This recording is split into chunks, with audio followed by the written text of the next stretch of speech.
Hello भैया, मैं second prop student. I hope आप सभी लोग ठीक होंगे और अपनी अच्छे से पढ़ाई कर रहे होंगे। तो हम बात कर रहे थे चरक संहिता के अंदर निदान स्थान की, और आज हम निदान स्थान का अध्याय नंबर 3 देखने वाले हैं, जिसका नाम है गुल्म निदानम। ठीक। तो इससे पहले अभी हमने निदान स्थान का रक्तपित्त निदान देखा था। ठीक है। तो यानी कि इस चैप्टर के बाद हम 2 चैप्टर कवर कर लेंगे निदान स्थान का। चैप्टर नंबर जो फर्स्ट है निदान स्थान का वो ज्वर निदान है, देन उसके बाद रक्तपित्त निदान है, देन उसके बाद गुल निदान है। चैप्टर जो फर्स्ट है जुआ निदान, उसको अभी थोड़े समय के लिए हमने स्किप कर दिया है, इसको हम बाद में कवर करेंगे। ठीक है। तो आज हम कवर करने वाले गुल निदान के बारे में। ठीक। तो इस थोड़ा सा और बता देता हूँ चैनल के बारे में कि अगर आपने सूत्र स्थान देखना है, ठीक है, विमान स्थान देखना है, तो वो आप वहाँ पर कंप्लीट कर सकते हो प्लेलिस्ट के अंदर जाकर। ठीक है। वो मैंने काफ़ी हद तक कंप्लीट करा दिया है। तो अभी हम बात कर रहे हैं निदान स्थान के बारे में। तो इस चैप्टर पे फोकस करते हैं। सबसे पहले गुल्म आपने कई जगह सुना होगा। ठीक है। ऐसा नहीं है कि गुल्म आप पहली बार सुन रहे हो, फर्स्ट ईयर के अंदर भी आपने गुल्म के बारे में काफ़ी बार सुना होगा। गुल्म होता क्या है, जैसे आपने अलग अलग नाम से सुना होगा, फैंटम ट्यूमर होता है, या गोले के आकार की गैस सी होती है। ठीक है। जिनमें मेनली जो दोष होता है वो वात होता है। वात दोष, मेनली वात दोष की वजह से यहाँ पर गुल्म देखा जाता है। अब इसको हम थोड़ा सा रिलेट करेंगे। पहले को देखो, जब भी कोई चैप्टर है ना, उसको थोड़ा सा रिलेट करा करो। जैसे अभी आपको मॉडर्न पता है, आप 12th तक आपने नीट की तैयारी तक ज़्यादा अगर मॉडर्न पढ़ा है तो उसे रिलेट करते हैं मॉडर्न से थोड़ा। तो जैसे हम बात करते हैं गुल्म की, तो इसको हम रिलेट कर सकते हैं इंट्रा एब्डोमिनल ट्यूमर्स के अंदर। देखो, अब एब्डोमिनल ट्यूमर है, कोई भी एब्डोमिनल के अंदर मास है, तो उसको हम रिलेट कर सकते हैं गुल्म से। ठीक है। अब गुल्म ऐसा कोई छोटा मोटा टर्म नहीं है। ठीक है। ऐसा बोल दिया कि वो गैस से बन गई है वो गुल्म है, कोई एक छोटा टर्म नहीं है। गुल्म को हम बहुत सारी चीज़ें रिलेट कर सकते हैं, जैसे कि यूटेरस फाइब्रॉइड हो गया, सिस्ट हो गई, कोई ट्यूमर होगा, कोई लाइपोमा हो गया। ठीक है। उन सभी टर्म से हम रिलेट कर सकते हैं गुल्म को। और गुल्म का जो मेन स्थान कहाँ पर होता है, आपका एब्डोमिनल के अंदर होता है। यानी कि एब्डोमिनल के अंदर जो 9 रीजन्स होते हैं। अब 9 रीजन कौन कौन से होते हैं, आपने एनाटॉमी के अंदर पढ़े होंगे कि राइट हाइपोकॉन्ड्रिक रीजन, फिर उसके बाद देखो ये राइट हाइपोकॉन्ड्रिक रीजन, ये हमारा इपीगैस्ट्रिक, फिर लेफ्ट हाइपोकॉन्ड्रिक रीजन। ठीक है। फिर राइट लंबर आ गया। ठीक। फिर अम्बलाइकस आ गया, लेफ्ट लंबर आ गया, फिर राइट इलियक आ गया, फिर हाइपोगैस्ट्रिक आ गया। ठीक है। और फिर लेफ्ट इलियक आ गया। जो 9 रीजन है, इन 9 रीजन के अंदर जो भी हमारे ऑर्गन्स आते हैं, उनके अंदर कोई सिस्ट, कोई मास, कोई फाइब्रॉइड, कोई लाइपोमा, कोई हेरेनिया, कुछ भी ऐसा ऑर्गन आता है, ठीक है, जो थोड़ा उठा हुआ सा होता है। ठीक है। तो उसको हम कहीं ना कहीं क्या बोलेंगे, हम गुल्म के रिलेट कर सकते हैं। ठीक है। तो सबसे पहले हम स्टार्ट करते हैं कि जो हमने जो निदान स्थान का जो पहला अध्याय है ज्वर, अभी इसको नहीं पढ़ा है, तो ज्वर, देन उसके बाद ज्वर के बाद रक्तपित्त के बारे में वर्णन किया है। ठीक है, जिसको हमने अच्छे से देखा था। देन उसके बाद हमने बात कर रहे हैं गुल्म रोग के बारे में। अब जो गुल्म है, गुल्म का मतलब होता है, एक शाब्दिक अर्थ में बात करें तो बांधना, किसी चीज़ को बांधे रखना। ठीक है। तो अब यहाँ पर जैसे कि बांधना मतलब उदर प्रदेश में ग्रंथि रूप का हो जाना। ठीक है। जैसे जो उदर प्रदेश है, उदर प्रदेश मतलब जो आपका एब्डोमिनल रीजन है, उसमें कोई ना कोई ग्रंथि है, कोई गांठ है, कोई ट्यूमर है, कोई मास है, उनका हो जाना ही क्या हो जाता है, गुल्म रोग होता है। अभी इस उदर प्रदेश के अंदर हम 9 एब्डोमिनल रीजन की बात कर सकते हैं। अभी 9 एब्डोमिन के अंदर जो 9 एब्डोमिनल रीजन है, उनके अंदर अपने अपने ऑर्गन आते हैं, जैसे कि यहाँ पर लीवर हो गया। ठीक है। और यहाँ पर आपका इंटेस्टाइन का भी कुछ पार्ट आएगा। ठीक है। स्प्लीन और पैनक्रियाज का भी कुछ पार्ट होता है। तो इस तरह से जितने, जैसे 2 के अंदर कुछ होंगे, 3 के अंदर कुछ होंगे, 4 के अंदर कुछ होंगे, मतलब जितने भी इनके अंदर ऑर्गन होंगे, उनमें कोई भी ग्रंथि नामक कोई स्ट्रक्चर देखने को मिलता है, वो सारे गुल्म के अंदर आप कंसिडर कर सकते हो। हिरनिया को भी आप यहाँ पर गुल्म के अंदर कंसिडर कर सकते हो। ठीक है। फिर हम बात करते हैं कि जो आचार्य सुश्रुत है, आचार्य सुश्रुत ने क्या बोला है कि जो हृदय और नाभि के जो बीच का जो स्थान है, ठीक है, नाभि, हृदय और नाभि के जो बीच का जो स्थान है, उसमें कोई भी ग्रंथि जो देखी जाती है, अब ग्रंथि कैसी, व्रत ग्रंथि, व्रत मतलब जो गोल आकार की कोई भी ग्रंथि वगैरह, ट्यूमर वगैरह देखा जाता है, वो सारा गुल्म के अंदर आप कंसिडर करोगे। ठीक है। तो आचार्य सुश्रुत ने हृदय से और नाभि के, नाभि तक का स्थान जो बताया गया है कि उस स्थान में कोई ग्रंथि वगैरह होती है, तो उसको हम कहीं ना कहीं कैसे मानेंगे, गुल्म निदान के अंदर मानेंगे। ठीक है। अभी जो ग्रंथि है वो कैसी हो सकती है, संचारी भी हो सकती है, चल भी हो सकती है, मतलब थोड़े मूवमेंट, गति वगैरह भी कर सकती है, या एक जगह भी स्थित हो सकती है। और जो ग्रंथि है वो कैसी होगी, व्रत होगी, मतलब कहीं ना कहीं गोल होगी। ठीक है। ये बात करी आचार्य सुश्रुत ने। फिर इसके बाद हम बात करते हैं कि जो निदान स्थान के अंदर कितने चैप्टर है, कितने अध्याय है। तो कितने अध्याय होते हैं, 8 अध्याय होते हैं। सर ये आप कैसे याद करोगे, ये मैं आपको पहले ही बता चुका हूँ। सुन विष की इंद्र चिकित्सा। मैंने आपको ट्रिक भी बता रखी है कि शून्य विष की इंद्र चिकित्सा। शून्य से क्या हो जाता है सूत्र स्थान, नय से क्या होता है निदान स्थान, ठीक है। फिर वी से क्या हो जाता है हमारा विमान स्थान, फिर से शारीर स्थान, फिर इंद्र से इंद्रिय स्थान, देन उसके बाद हमारा इंद्रिय स्थान तक कवर करना है। उसके बाद जो चिकित्सा स्थान, कल्प स्थान, सिद्ध स्थान, ये हमारे थर्ड प्रॉफ का है।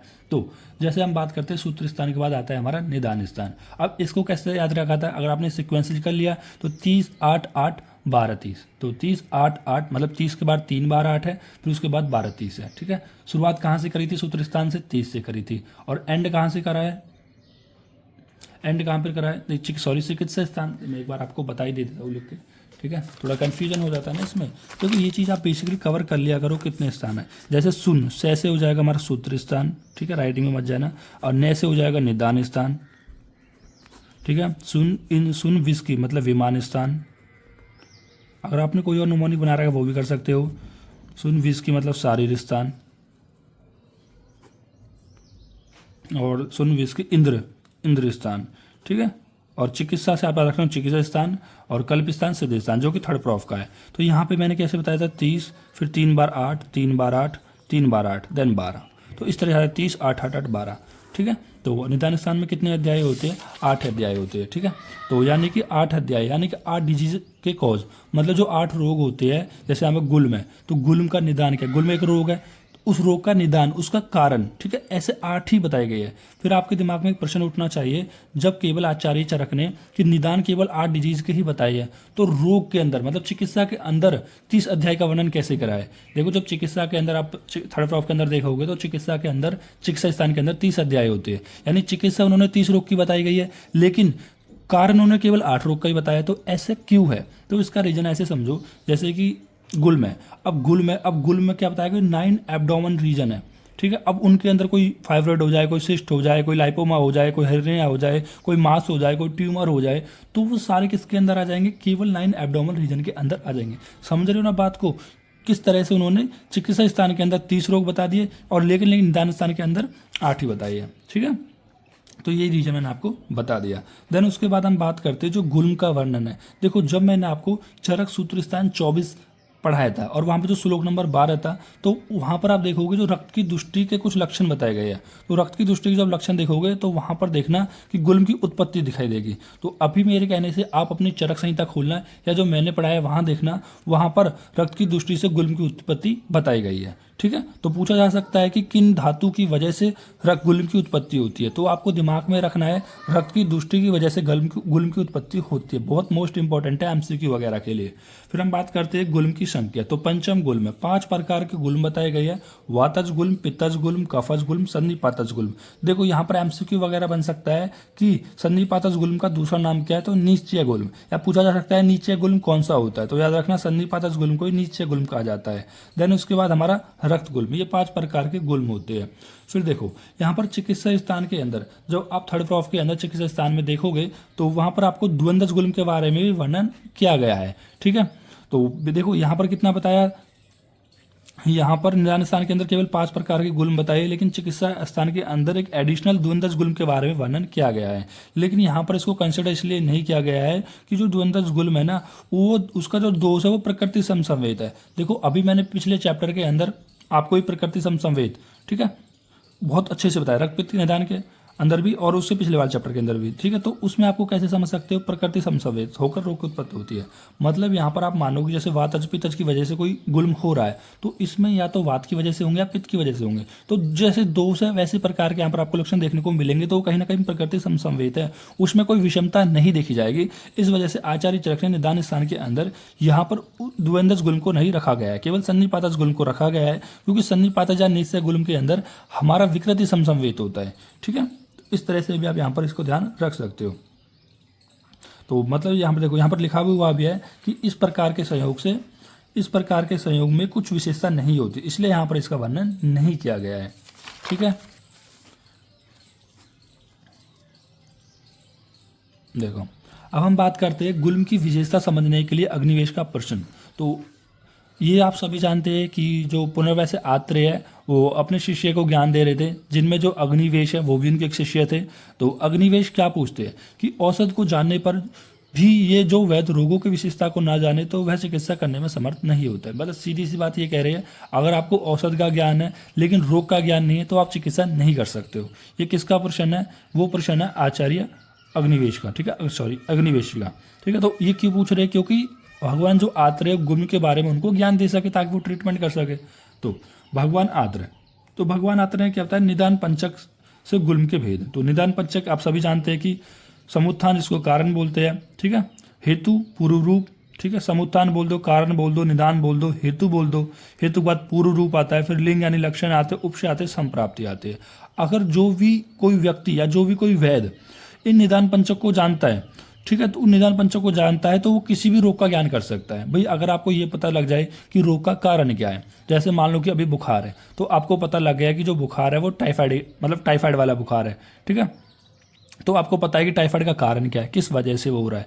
फिर आपने देखा कि उसमें प्री सिम्टम्स क्या देखने को मिलेंगे, उसमें सिम्टम क्या देखने को मिलेंगे, उपसय मतलब किन किन फैक्टरों से उनको रिलीफ मिल सकता है, और संप्राप्ति मतलब पूरा निदान, मतलब एक तरीके से किस तरह से वो जारी जनरेट हुई और किस तरह से वो उसका चली जाएगी, मतलब किन किन फैक्टरों की वजह से। तो पूरा जो ज्ञान होता है वो आपको संप्राप्ति के अंदर होता है, ठीक है। तो विशेषता उसे गुल्म और अन्य रोगों का ज्ञान भी हो जाता है, ठीक है। देन उसके बाद हम बात करते हैं गुल्म के स्थान। गुल्म के स्थान तो हृदय होता है, वस्ती होता है, नाभि होता है, दोनों पार्श्व होते हैं, मतलब जो किडनी वाला रीजन उससे होते हैं, तो दोनों साइड्स, तो वो, तो ये कितने हो गए? टोटल 5 हो गए। तो 4 और 5 लिख दो इसको, ठीक है, क्योंकि 2 पार्श्व हो गए। तो अब देखो कैसे याद करोगे। अगर आपने त्रिमर्म पढ़ा होगा तो हृदय, वस्ती और सिर, कभी का कोई आचार्य सिर मानता है, कोई कोई आचार्य नाभि मानता है। तो हृदय, वस्ती, नाभि और दोनों पार्श्व, इस तरह से गुल्म के स्थान आप देख सकते हो। अब हम बात करते हैं कि हमने बात करी कि 5 प्रकार के गुल्म होते हैं। पहला जो गुल्म होता है वो होता है वातज गुल्म। अब इस वातज गुल्म के हमें निदान, लक्षण और संप्राप्ति देखने हैं, ठीक है। तो सबसे पहले हम बात करते हैं, थोड़ा मैं कैमरा को और पास ले आता हूँ। अब देखो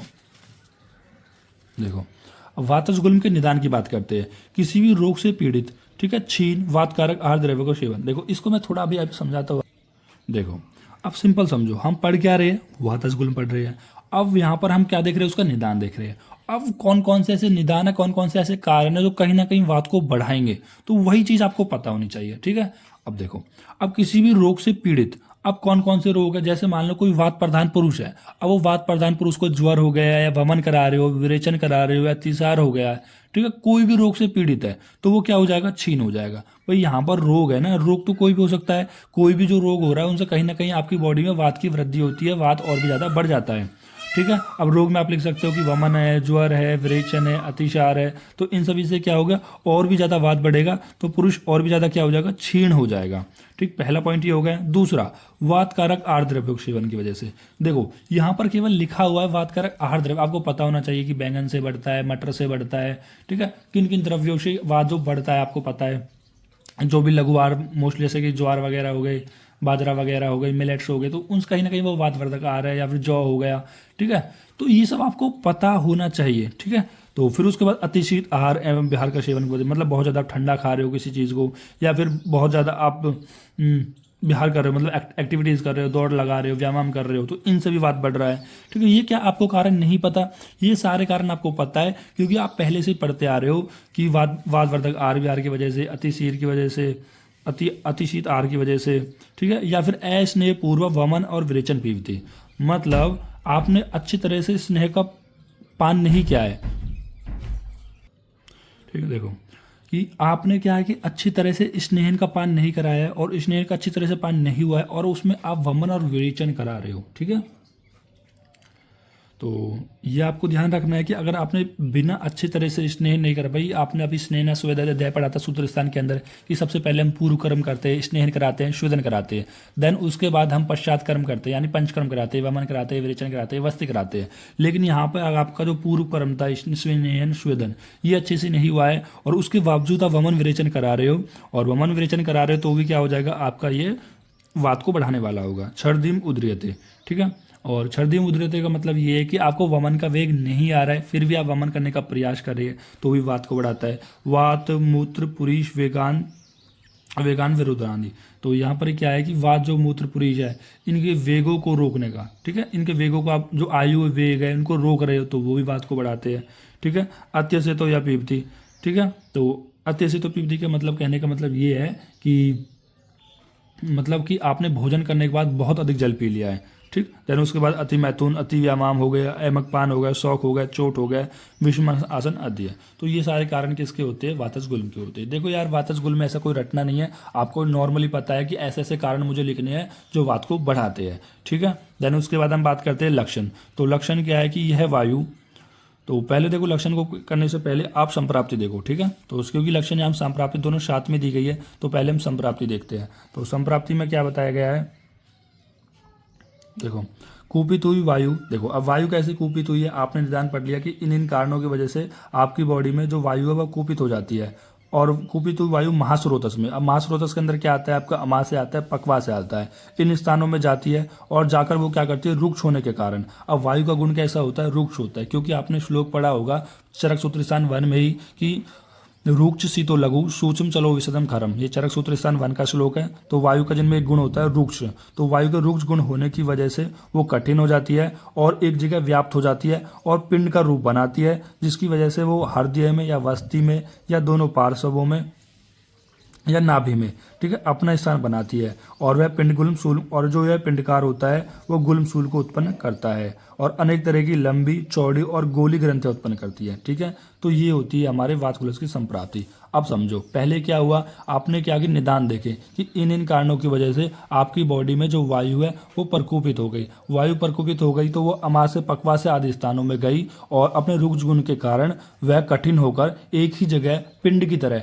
अब ये पिंड क्या होता है? पिंड किस चीज़ का नाम है? पिंड होता है कि जैसे कि मतलब कोई गोलाकार स्ट्रक्चर या जैसे बहुत सारी झाड़ियाँ है वो आपस में उलझ गई है, ठीक है, ऐसा स्ट्रक्चर बना के वो बन गई है और हृदय, वस्ती और नाभि इन स्थानों पर अपना मतलब स्थान बना रही है और पिंड के आकार की तरह वो सूल उत्पन्न करती है, ठीक है। अब वो जो हमारी जो मतलब ये जो पिंड के आकार की है, मतलब जो ग्रंथि है पिंड के आकार की है, वो लंबी हो सकती है, चौड़ी हो सकती है, गोली हो सकती है। तो इसका एक आकार के बारे में यहाँ पर वर्णन किया गया है। देखो यहाँ पर जो पिंड वर्ड है, क्या पिंड वर्ड आपने कहीं और भी सुना है? क्या पिंड स्वेद वगैरह कोई आपने नाम सुना है?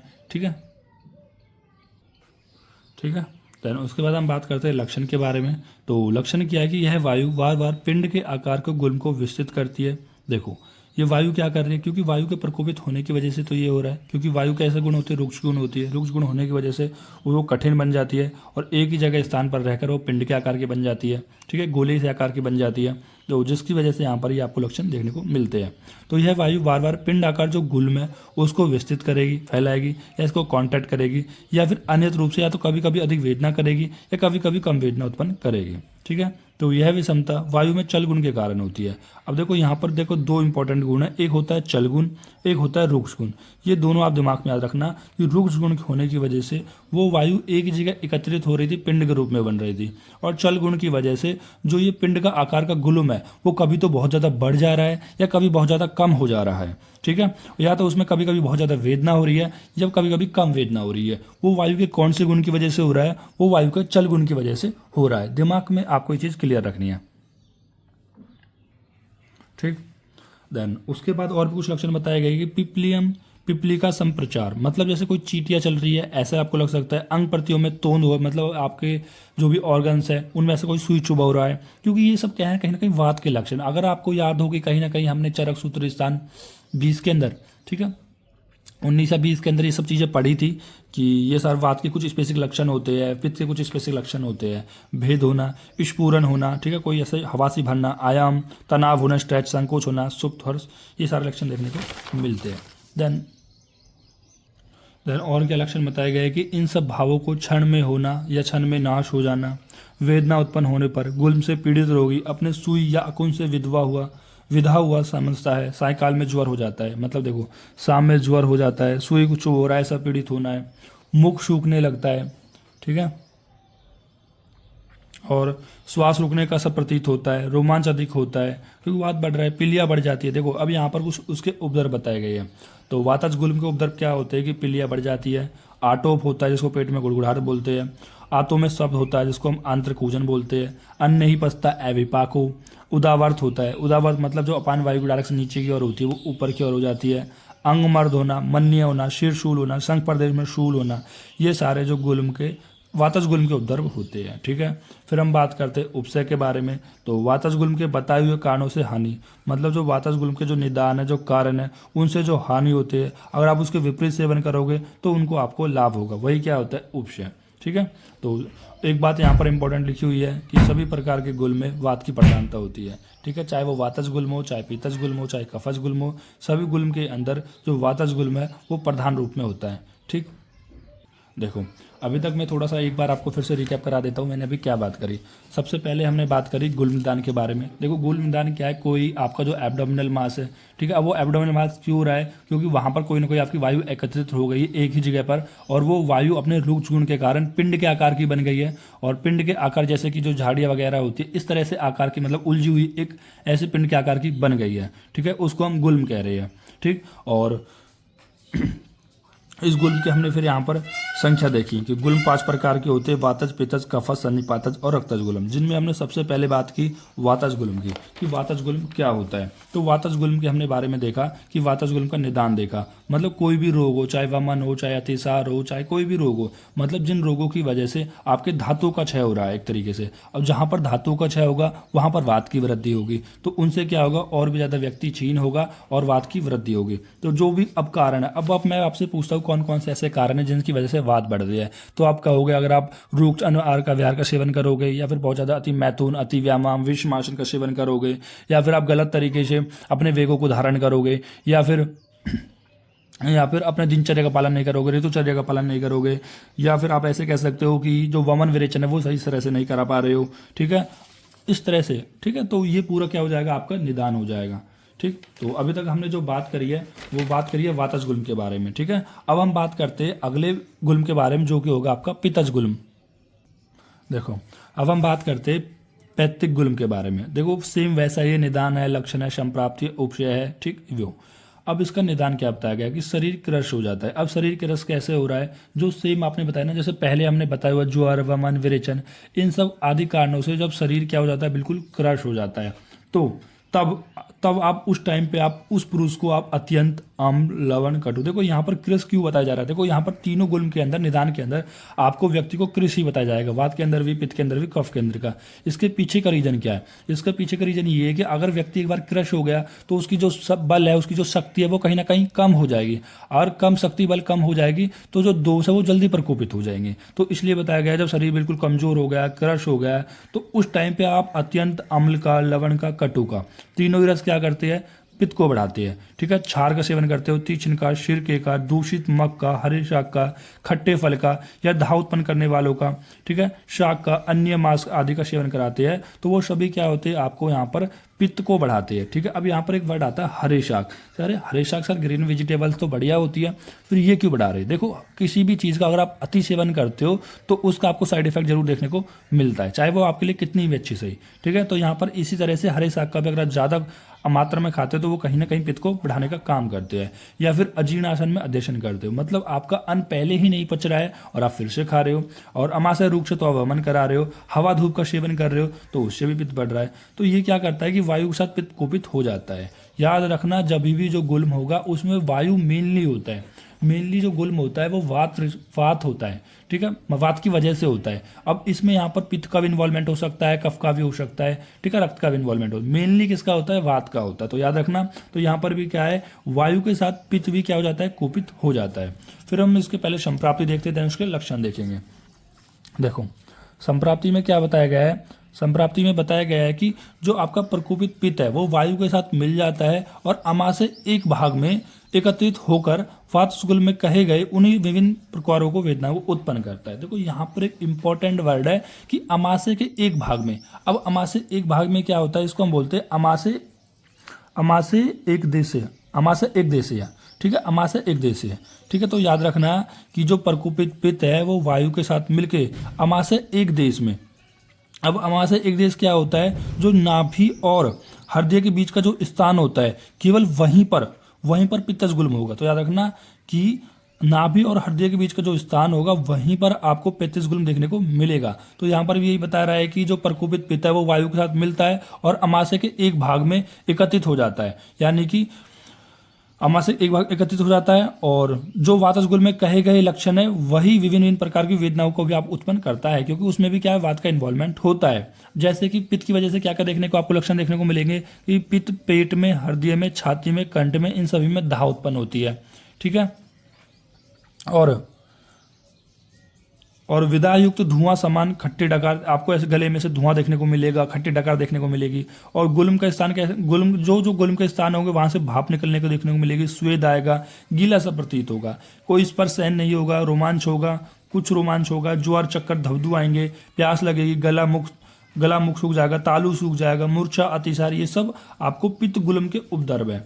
ये वाले यहाँ से ज्वर से लेके और यहाँ तक अतिसार तक ये पित्त के उपद्रव बताए गए। देखो यहाँ पर जो मेनली पित्त की वजह से होता है वो आपने देखने को मिल रही है, और उसके पित्त के समान यहाँ पर कुछ उपद्रव देखने को मिल रही है। ठीक, अब देखो यहाँ पर स्थान बताया गया, केवल वस्ती को छोड़कर अमाशय जो एक देश है, मतलब अमाशय में जो होता है, जैसे नाभि और हृदय के बीच में क्या होता है आपका, अमाशय एक देश का स्थान बताया गया है। वो किसका स्थान है, पित्तज गुल्म का स्थान, सेम वही कपज गुल्म का स्थान है। अब मैं एक बार आपको रिकैप कराता हूँ, अभी शायद आपको इतने अच्छे समझ में ना आया हो। देखो पित्त गुल्म में हमने क्या देखा, पहले हमने कारण देखे। कारण क्या है कि आपने ऐसे आहार विहार का सेवन कर रहे हो जो पित्त को कहीं ना कहीं बढ़ा रही है। अब गुल्म है तो वात तो रहेगा ही रहेगा, उसके साथ पित्त और जुड़ गया है, पित्त जुड़ गया है तो वो क्या करेगा, अमाशय एक देशी स्थान में जाकर, अमाशय एक देश जाकर अपना स्थान बनाएगा, और वहां पर वात, जैसे वात में जो वेदनाएं होती है वो देखने को मिलेंगी। उसके साथ आपको जो पित्त के लक्षण है, ठीक है, क्योंकि पित्त का भी इन्वॉल्वमेंट है तो पित्त के भी लक्षण आपको देखने को मिलेंगे। ठीक है, आपको स्पेशल पॉइंट क्या याद रखना है कि इसके उपद्रव क्या है।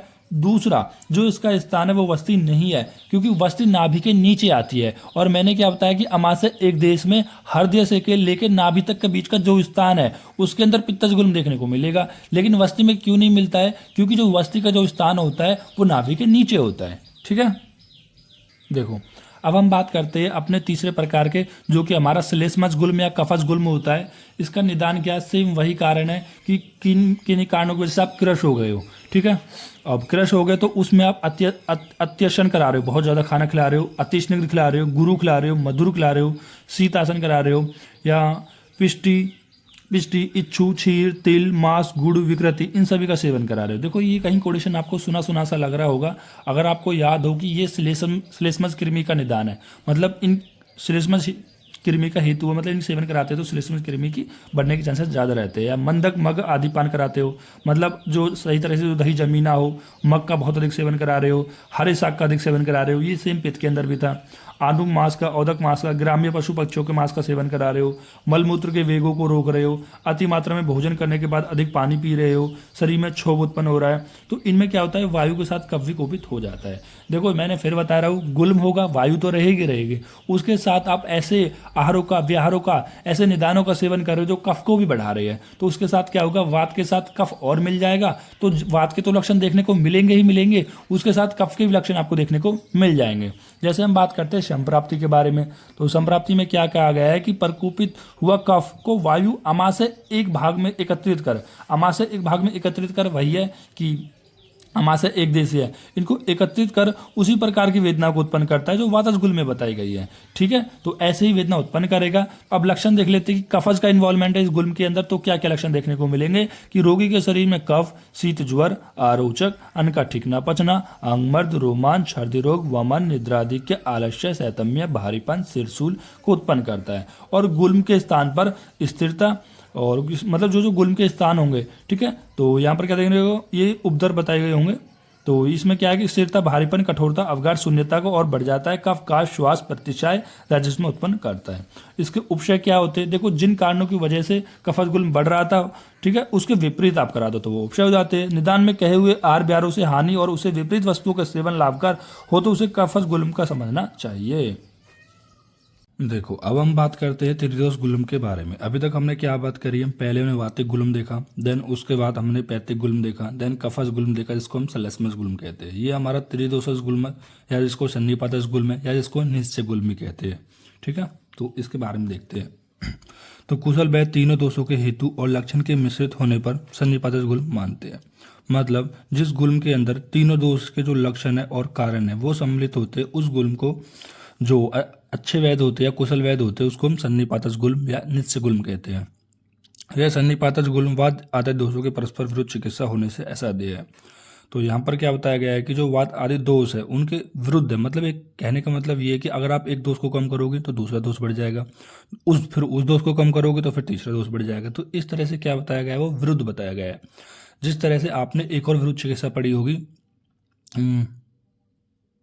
अलसक, आम दोष वाली, ठीक है, आम दोष वाली, आम विष वाली, आम विष वाली आपने मैंने पिछले चैप्टर में सूत्र स्थान में पढ़ाया था कि जब अगर आप आम को कम करने जाओगे, क्योंकि आम को कम करने के लिए आप उष्ण औषधि दोगे तो विष बढ़ जाएगा, और विष को कम करने के लिए आप यहाँ पर शीत औषधि दोगे तो आम बढ़ जाएगा। तो आम विष भी कैसे थी, हमारी परस्पर विरुद्ध चिकित्सा थी, तो उस वजह से वो कैसी थी, असाध्य थी। तो वही कारण में यहाँ पर बताया गया है जो त्रिदोष गुल्म है या फिर सन्निपात गुल्म है वो कैसा होता है, उनकी जो चिकित्सा है वो परस्पर विरुद्ध एक दूसरे के दोषों के, तो वो इसलिए असाध्य कहलाती है। अब हम अपने लास्ट गुल्म के बारे में बात करते हैं जो कि होता है हमारा रक्तज गुल्म, ठीक है, जिसको हम शोणित गुल्म भी कह सकते हैं। ठीक, तो पहला इसका परिचय बताया गया है। देखो अभी जो रक्तज गुल्म है ना वो केवल किसमें बताया गया है, ओनली फीमेल में ही बताया गया है, ठीक है। इसका रीजन क्या है, रक्त गुल्म तो गर्भाशय में आर्तव के आने की ही विशेषता से स्त्रियों को ही होता है, पुरुष को नहीं। तो क्या बताया गया है कि फीमेल में आर्तव आता है, मेंस्ट्रुएशन आते हैं, ठीक है, पीरियड्स वगैरह आते हैं। तो जो ये रक्त गुल्म है इसलिए केवल वो किस में आता है, स्त्रियों में आता है, ठीक है। तो फिर से देखते हैं कि रक्त गुल्म तो गर्भाशय, गर्भाशय यानी जो यूटेरस है, यूटेरस में या गर्भाशय में आर्तव के आने की विशेषता से, जो आर्तव आता है इसकी विशेषता से स्त्रियों को ही होता है, पुरुष को नहीं होता है।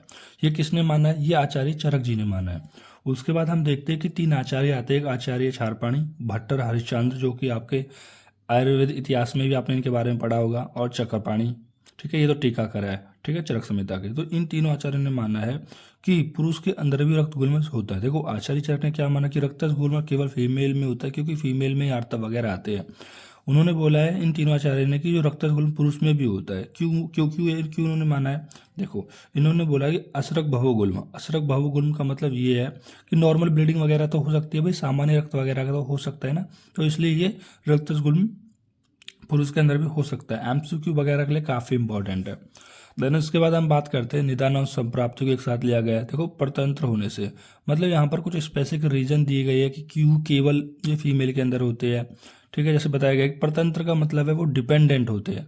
भाई आजकल की जो स्त्रियाँ वो कैसे रहती है, ज़्यादातर डिपेंडेंट रहती है पुरुष पे, और शिक्षित ना होने का कारण ये भी कारण, सदा प्रति सेवा की वजह से, ठीक है, गृह कार्यों में लगे रहने से, ये कारण बताया गया कि किन किन कारणों से फीमेल के अंदर जो रक्तज गुल्म हो सकता है, ठीक है, गृह कार्यों में लगे रहने से, मल मूत्र के वेग को रोके रखने से, ठीक है। भाई अगर आप देखोगे जनरली आप काम साइड जाओगे या देहात साइड जाओगे तो वहाँ पर जो स्त्रियाँ होती है वो केवल अपने पति पर ही डिपेंड कर रहती है, सारा दिन घर का काम करती है, अपने ऊपर भी ध्यान नहीं देती है, और बालक बच्चे हो जाते हैं तो उनके ही पोषण करने में लगी हुई होती है। तो ये सारे कारण बताए गए हैं कि पति की सेवा करने की वजह से, शिक्षित ना होने के कारण, गृह कार्यों में लगे होने से, और कभी कभी मलमूत्र के वेगों को भी रोकने से, और आम गर्भ की शीघ्र स्त्राव होने से, ठीक है। मतलब आम गर्भ मतलब वो एक तरीके से पूरा 9 मंथ का डेवलपमेंट नहीं हुआ है, 2-3 मंथ में क्या है वो गर्भ का शीघ्र ही स्त्राव हो गया है, तो ये भी एक कारण बताया गया है। बच्चा होने के तुरंत बाद में वात प्रकोप आर प्यार करती हुई स्त्री की वायु शीघ्र ही प्रकोपित हो जाती है। और क्या बताया गया है, मतलब एक प्रसूति का होता है कि जब भी मतलब जो मदर है वो बच्चे को डिलीवर करती है तो उस डिलीवर करने के बाद वो अगर वातवर्धक आहार विहार का तुरंत सेवन करने लग जाएगी तो उसमें वात आदि प्रकोपित हो जाता है। देखो कभी अगर आपके पास किसी भी महिला की माता की डिलीवरी वगैरह हुई हो, आपने देखी हो, तो वहाँ पर आप देखना कि उसको जो खाना खिलाया जाता है ना, ठीक है, तो वो कैसा खिलाया जाता है, स्निग्ध खाना खिलाया जाता है, ठीक है। जैसे कि लड्डू वगैरह खिलाए जाते हैं, घी के लड्डू खिलाए जाते हैं, या फिर बहुत अच्छी अच्छी ऐसी चीज़ें खिलाई जाती है, ठीक है। तो अब यहाँ पर उन्होंने क्या कहा है कि बच्चा होने के बाद, डिलीवरी होने के बाद तुरंत ही क्या करा दिया, यहाँ पर वातवर्धक आहार का सेवन करा दिया है, जिससे क्या हुआ कि वायु योनि मुख में जाकर आर्तव को रोक देती है, ठीक है। अब वायु बढ़ी है, वायु प्रकोप हुई है तो वो योनि मुख में गई है, और योनि मुख में जाकर क्या करा है उन्होंने, जो आर्तव है उसको क्या कर दिया, मेंस्ट्रुएशन फ्लूइड को रोक दिया है, जिससे प्रत्येक मास में रुका हुआ आर्तव उदर को बढ़ा देता है। अब हर एक मास में एक मेंस्ट्रुएशन आता है तो वो क्या करेगा, वो जो आर्तव है, मेंस्ट्रुएशन फ्लूइड है, ब्लड है, तो वो क्या करेगा, उधर को क्या कर देगा, बढ़ा देगा, क्योंकि वहाँ पर क्या होने लगेगा, इकट्ठा होने लगेगा, ठीक है। देन इसके फिर लक्षण बताए गए हैं कि देखो, तो इसके जो लक्षण बताए गए हैं कि वो स्त्रियों में गर्भणी के समान लक्षण बताए गए हैं। जैसे गर्भणी के समान लक्षण कैसे देखो, क्योंकि पढ़ेंगे तो समझ में आएगा। पहला बताया गया कि उधर में शूल होगा, काश होगा, अतिसार होगा, वमन होगा, अरुचि होगा, ठीक है। इनको थोड़ा रिलेट कर सकते हो कि जब भी गर्भणी होती है उसको वमन वगैरह आता है, शूल वगैरह भी होता है, अतिसार वगैरह होता है, ये सब चीज़ें। और अपचन अंगमर्द। ठीक है, ऐसे नहीं है कि सारे लक्षण यही होंगे, लेकिन काफ़ी सिमिलर लक्षण आपको देखने को मिलेंगे। ठीक है, ऐसा नहीं है कि जैसे मैं बोल रहा हूँ। ठीक है, आप देखोगे तो उसमें काफ़ी सिमिलर लक्षण मिलेंगे। अभी मैं बताता हूँ पढ़ के आपको। अपचन अंगमर्द, निद्रा अधिक आएगी, आलस्य आएगा, शैतम्य आएगा, मुख प्रक्षेप होगा, उत्पन्न हो जाएगा। देखो यहाँ से स्तनों में दूध आएगा, होठ तथा स्तन मंडल में कालापन आ जाएगा। ठीक है, नेत्रों में अधिक गलानी होगी, मूर्छा, हल्लास, दोहर्द, पैरों में सोत हो जाएगी, योनि विस्तार होगा या योनि में दुग्ध एंड स्राव उत्पन्न हो जाता है। ठीक है, एंड इसका संपूर्ण गुल्म पिंड की तरह फैल जा इसका संपूर्ण गुल्म पिंड की तरह फड़कता है। ठीक है, तो पल्पलेट भी करता है। तो ऐसी दशा देखकर अनुवश्यम वैद्य स्त्री के गर्भवती न रहने पर उसे गर्भ नहीं समझते हैं। तो ये जो मतलब ये जो लक्षण है वो किसमें मिलेंगे जनरली? रक्तस गुल्म की, मतलब ऐसे फीमेल को मिलेंगे जिसको रक्तस गुल्म है। अब देखो ये बहुत सारे ऐसे लक्षण हैं जो कि कहीं ना कहीं सिमिलर होते हैं कि गर्भवती के समान लक्षण के। ठीक है, इनके लक्षण होते हैं। तो जो अच्छा वैद्य, मतलब जो भी वैद्य होगा, तो वो इन लक्षणों को देखकर समझेगा कि कहीं वो प्रेग्नेंट वगैरह तो नहीं है। इसलिए इसकी जो चिकित्सा बताई गई है वो बताई गई 10 महीने के बाद, कि 10 महीने के बाद आपको चिकित्सा करनी है। आप ये भी सोच सकते हैं 9 महीने क्यों नहीं कहा गया? देखो आयुर्वेद में जनरली बोला गया है कि 10 महीने 11 महीने तक भी बच्चा डिलीवर कर सकते हैं। ठीक है, मॉडर्न में होता है कि 9 मंथ के बाद ही होता है, लेकिन हमारा आयुर्वेद में 10 महीने 11 महीने, 2 10 1 10 आपने पढ़ा होगा कि डेवलपमेंट के बारे में। तो इसलिए बताया गया, क्योंकि अगर मान लो कि वो सच में डिलीवरी हुई तो 10 महीने से पहले ट्रीटमेंट करने लगे तो वो दिक्कत हो जाएगी बच्चे के लिए, फर्टस के लिए। तो इसलिए बताया गया है कि 10 महीने के बाद। ठीक, तो फिर हम बात करते हैं ट्रीटमेंट। तो यहाँ पर यही एक क्वेश्चन आता है दिमाग में कि आखिर क्यों आचार्य ने कहा होगा कि जो रक्तज गुल्म है उसको 10 महीने बाद ट्रीटमेंट करना है? तो पहला रीजन तो ये है कि रक्त अतिस्राव, मतलब कि अगर आप 10 महीने से पहले ट्रीटमेंट करते हो रक्तज गुल्म का तो उसमें बहुत ज़्यादा चांसेस है कि रक्त की बहुत ज़्यादा ब्लीडिंग हो। दूसरा कारण है गर्भाशय विकृति। मान लो कि अगर गर्भाशय में सच में गर्भाशय हुआ, यूटेरस में कोई प्रेगनेंसी हुई, तो उसमें भी कह रहा है कि विकृति होने को मिल सकती है। तो इसलिए बेटर है कि आप 10 महीने बाद ट्रीटमेंट करो, ये आचार्य ने बताया है। देखो अब हम बात करते हैं गुल्म के पूर्व रूप के बारे में। ठीक है, ये ऐसा नहीं है कि किसी एक स्पेसिफिक दोष का गुल्म पूर्व रूप है, ये सारे मिलकर पूर्व रूप है। ठीक है, कोई भी आपको गुल्म देखने को मिलेगा तो ये पूर्व रूप आपको देखने को मिलेंगे। तो पहला होता है अन्न अभिलाषणम, तो मतलब अन्न की खाने की इच्छा नहीं होगी। दूसरा अरोचकम अविपाकम, मतलब भोजन में रुचि नहीं होगी। और दूसरा, अगर आप कुछ खाया भी होगा तो उसका पाचन नहीं होगा। विदा भुक्तस्य, विदा भुक्तस्य मतलब एक तरीके से कि जैसे आपने भुक्त किया, मतलब खाना खाया, तो उसके बाद क्या होगी? विदा होगी, बर्निंग सेंसेशन होगी। ठीक है, पाक काले चाय युक्ता हृदय उगते, तो ये इंपॉर्टेंट वर्ड है कि पाक काले चाय युक्ता हृदय दगाते। तो इसका क्या मतलब है कि जैसे ही आप, मतलब भोजन की जो पाक अवस्था होगी, ठीक है, तो उसमें वमन और डकार की अनियमित रूप से आना। समझ रहे बात को? देखो एक बार एक वर्ड को समझते हैं, पाक काले। ठीक, पाक काले का मतलब है कि जब भोजन आपने खाया है तो उसका जब पाक अवस्था में जा रहा होगा तो उस टाइम पे चाय युक्त हृदय दुख आते। कहने का मतलब है कि आपको क्या होगी? वमन होगा और उद्गार, हृदय उद्गाते। तो ये ना उद्गार आएगी, मतलब डकारें आएंगी, उद्गार मतलब डकार आएगी, और हृदय मतलब कहीं ना कहीं आपको वमन होगा। ठीक है, ये अनियमित रूप से आएंगे, मतलब ऐसा नहीं कि एक आध बार आएंगे, मतलब कभी भी आपको आ रही है खाना खाने के बाद, जैसे ही खाना पच रहा है, पाकावस्था में जा रहा है। ठीक है, तो इस तरह से। देन उसके बाद एक और पॉइंट है अग्नि वैषम्य। अब देखो अग्नि वैषम्य काफ़ी इंपॉर्टेंट पॉइंट है, जिनमें मैंने स्टार मार्क लगा रहे, तो वो आपको बिल्कुल भूल कर भी नहीं भूलना है। तो ये अग्नि वैषम्य है। तो अग्नि वैषम्य का कॉन्सेप्ट है कि गुल्म के पूर्व रूप में जो आपकी अग्नि है वो वैषम्य हो जाती है। देखो एक और मैं कॉन्सेप्ट आपको समझाता हूँ कि जब जब आपको अग्नि मंद होगी तो उसमें गुल्म बढ़ जाएगा, और अग्नि तीक्ष्ण होगी तो गुल्म मंद हो जाएगा।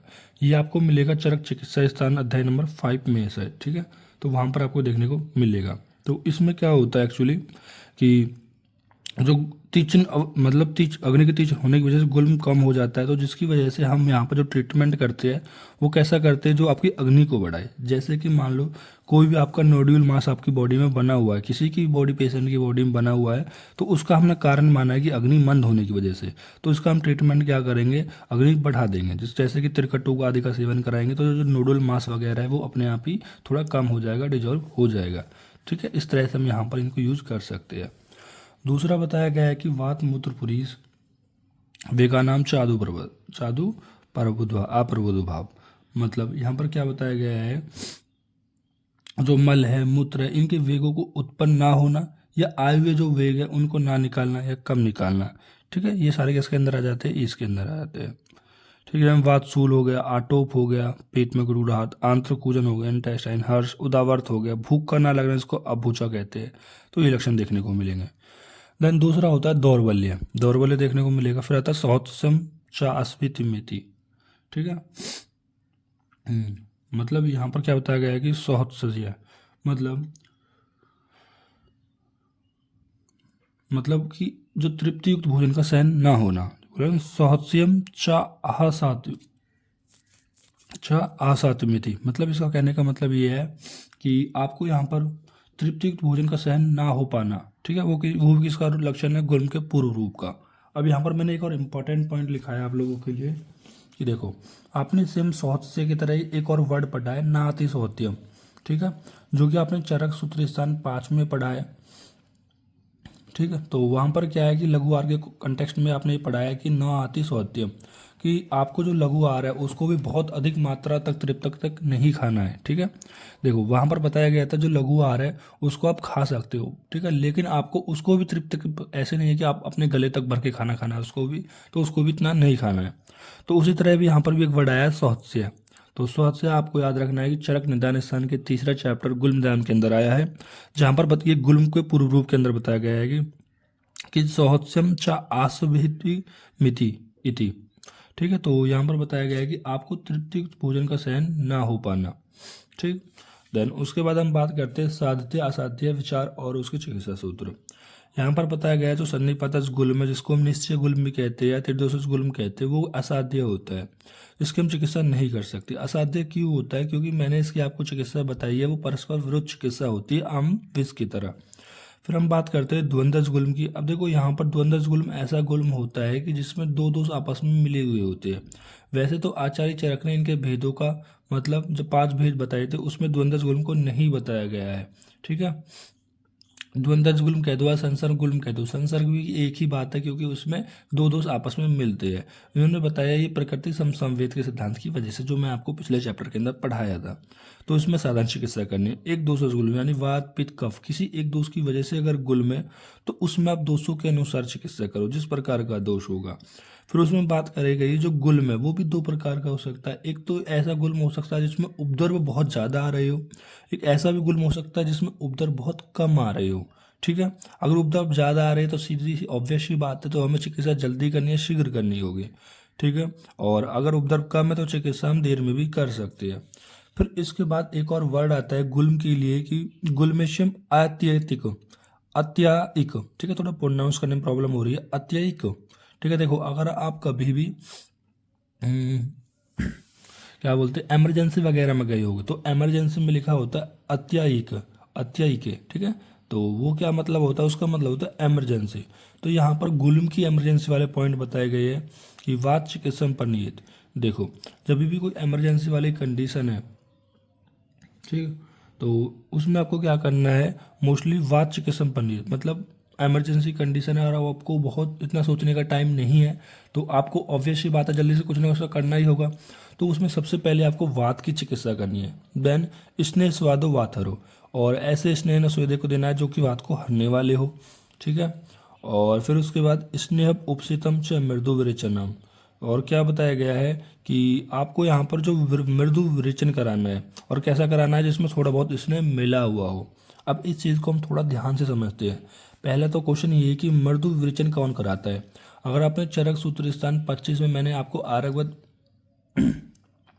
नहीं, चरक सूत्र स्थान 25 में आपको बहुत सारे द्रव्य आपने याद करे होंगे। ठीक है, ठीक, तो ये मतलब ये सारे द्रव्य है ना वो आपने अग्र प्रकरण के अंदर पढ़े होंगे। ठीक है, तो जैसे कि यहाँ पर चतुरंगुलम श्रेष्ठ मृदु विरेचनम, ठीक है, इस तरह से है, या पूरा वो टेबल मैंने आपको दिखाया था। तो मृदु विरेचन के लिए सबसे बेस्ट कौन होता है, आरगवत सूत्र, जिसको हम चतुरंगुल कहते हैं। ठीक है, अब देखो अगर आपने एक चीज़ और मैंने आपको बताई थी चरक सूत्र स्थान में, ठीक, जो कि मैंने आपको विरेचन के कॉन्टेक्स्ट में बताई होगी कि जैसे कि अगर आपको पहले विरेचन कराना, तो विरेचन क्या करता है, पहले मल को बाहर करता है, देन पित्त को बाहर करता है क्योंकि वो पित्त की चिकित्सा होती है, देन उसके बाद कफ को, देन उसके बाद वात को।